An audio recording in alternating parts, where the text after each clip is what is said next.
Gender studies हमारा next topic है feminism.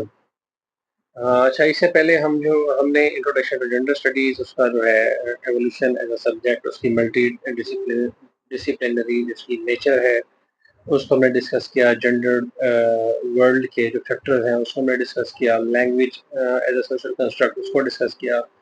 Gender और सेक्स की जो डिफरेंसेस हैं, फिर जो मैस्कुलिन और फेमिनिन ट्रेट्स हमने उनको डिस्कस किया। जो उसका कंस्ट्रक्शनिज्म जो है इसका जेंडर का या सोशल कंस्ट्रक्शन के जो फैक्टर्स हैं हमने उनको डिस्कस किया।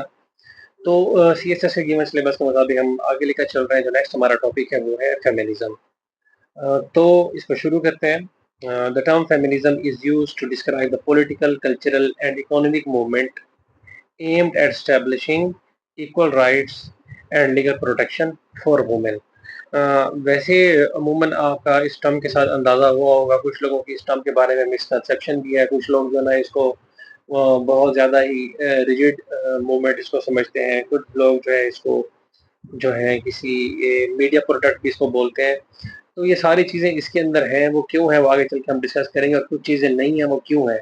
मिसकंसेप्शंस क्या है फेमिनिज्म के बारे में, इसकी मूवमेंट्स कौन सी हैं। मूवमेंट्स मेनली जो फेमिनिज्म की जो क्लासिकल इसके जो थ्योरीज थे, जो स्कॉलर्स थे, वो फेमिनिज्म किसको बोलते थे, वो किस चीज़ के ऊपर ये मूवमेंट एम कर रही थी, वो सारी चीज़ें हम डिस्कस करेंगे। तो मिसकंसेप्शंस हैं, उसकी कंसेप्चुअल क्लैरिटी है, उसकी एप्लीकेशन टू पाकिस्तान और Islamic and towards the Islamic perspective, हम इसको भी स्टडी करेंगे, उसको क्रिटिकली एनालाइज करेंगे। तो फेमिनिज्म मेनली जो है सोशल, पॉलिटिकल, कल्चरल और इकोनॉमिक मूवमेंट है। स्ट्रगल मेनली वुमन राइट के लिए, इक्वालिटी, उनकी इक्वालिटी और जस्टिस के लिए। मिसकंसेप्शन क्या है जो मूवमेंट समझा जाता है, वो ये है कि भाई ये एंटी वुमन है, और जो है एंटी जो है नॉर्म्स है, एंटी एथिक्स हैं। कुछ एलिमेंट्स हैं जो एंटी एथिक्स और एंटी नॉर्म्स, एंटी कल्चर है। इसलिए जो क्लासिकल थ्योरिस्ट जो है वो ये कहता है कि थर्ड वेव ऑफ फेमिनिज्म के बाद अगली वेव की जरूरत नहीं थी, वो मीडिया प्रोडक्ट है, वो कॉन्स्पिरेसी है। तो उसको हम चल के आगे स्टडी करेंगे, और ये इसकी रेलिवेंसी है किसके अंदर, मॉडर्न वर्ल्ड के अंदर। Okay. Gender equality campaigns for the women rights and interests. 1970s, this term emerged. Catherine Hepburn talked about the feminist movement in 1942, and the first film in which she talked about it, it was Woman of the Year. ये reference के लिए आप use कर सकते हैं। Catherine, KATHERINE, Catherine Hepburn talked about the feminist movement in 1942 in film Woman of the Year. Okay. Again, next, Rabika Walker says that the history of feminism can be divided into three waves. आगे चलकर हम इसको discuss करेंगे wave को। First wave जो है 19th century, early 19th century, जो सुफराजिस्ट movement है, जो वोटिंग राइट्स की बात हुई थी।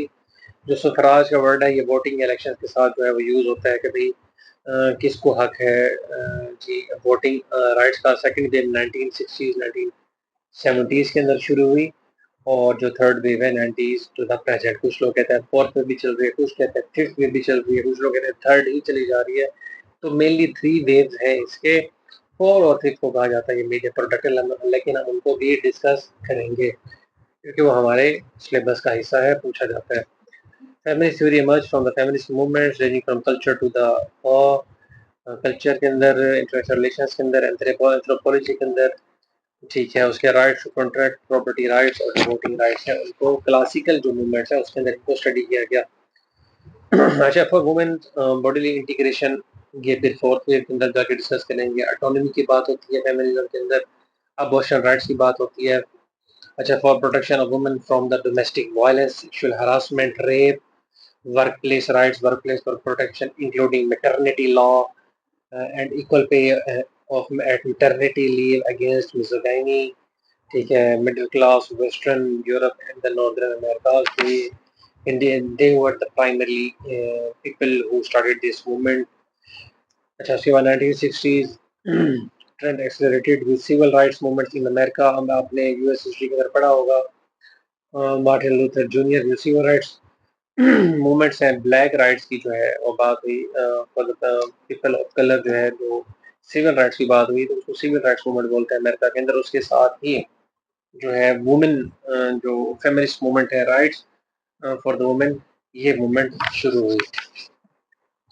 movement in America, USA, and the collapse of the EU, colonialism in Africa, Asia, Caribbean countries, Latin America, and Southeast Asia. जब colonialism खत्म हुआ तो क्योंकि जो social sciences के discipline थे, anti colonial studies जो है वो develop हुई, उसके अंदर feminism भी develop हुई और उससे काफी जो factor है colonialism के और today's world के feminism को study करता है. अच्छा, थर्ड वर्ल्ड फेमिनिज्म फेमस ये जो रेफरेंस के लिए थर्ड वर्ल्ड फेमिनिज्म के जो फर्स्ट नेम आता है Chandra तलपाडे.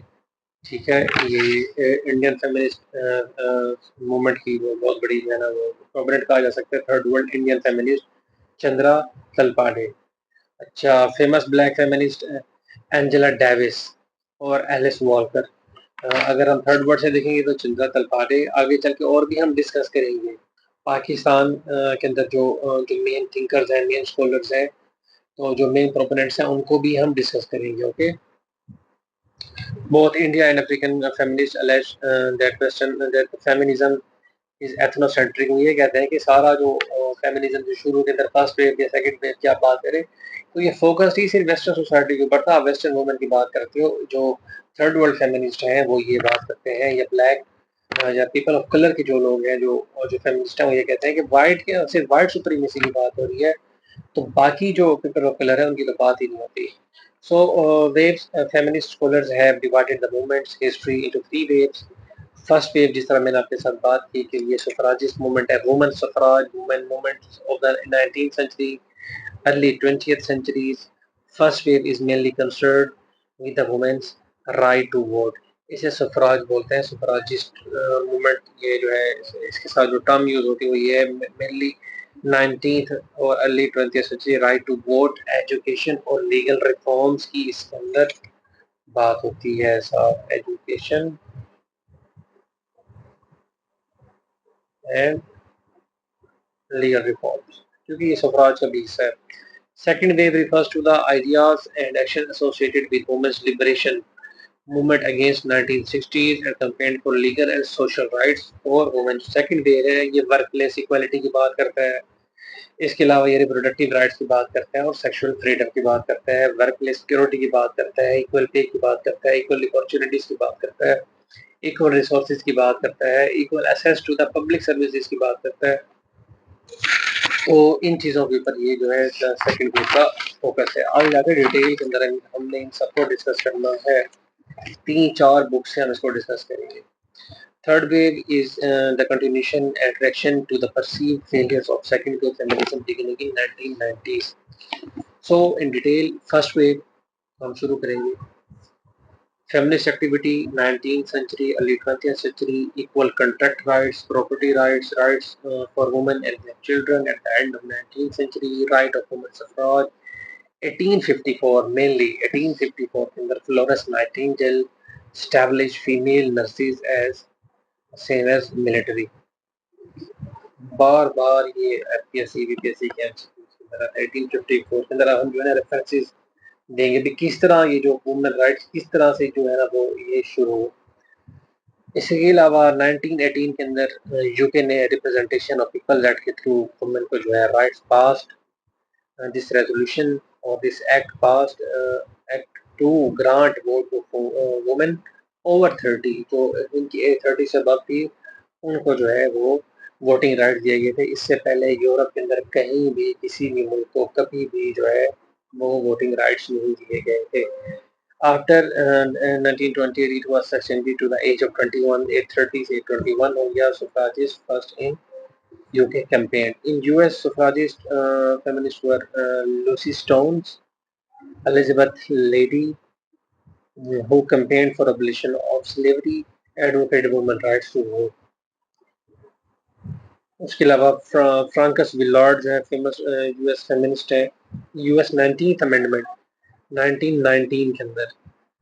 Okay, 19th amendment in USA जब ये पास हुई तो यूएस 1919 के अंदर जो है वो राइट्स टू वोट जो है वो वुमेन को ग्रांट किए गए. इसको 19th अमेंडमेंट बोलते हैं और 1919 के अंदर ये एमसीक्यूज काफी पेपर्स के अंदर आते हैं.